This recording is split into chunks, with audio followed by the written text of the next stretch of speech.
வணக்கம்டா நண்பா.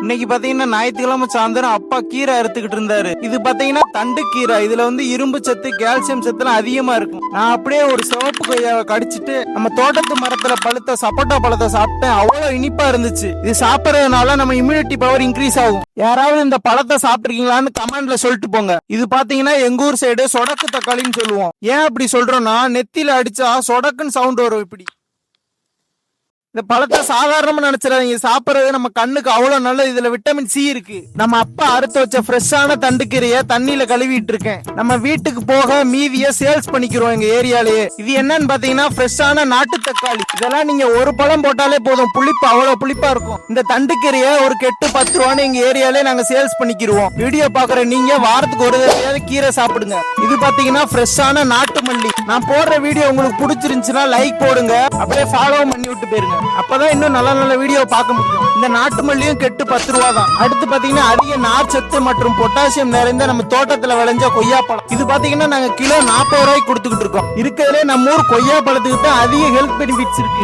இது பாத்தீங்கன்னா நம்ம தோட்டத்துல விளைஞ்ச நாட்டு பப்பாளி. இது பாத்தீங்கன்னா நாங்க கிலோ 20 ரூபாய்க்கு கொடுத்துக்கிட்டு இருக்கோம். சுகர் லெவல் கம்மி பண்ற கொய்யா, இதே ஆரோக்கியத்துக்கு பப்பாளி, நோய் எதிர்ப்பு சக்திக்கு தேங்காய். அப்படியே நாளைக்கு குழம்புக்கு சொரக்காய் பிடிக்கிட்டு நானும் கிளம்புறேன் நண்பா. அடுத்த வீடியோல பாப்பேன் நண்பா.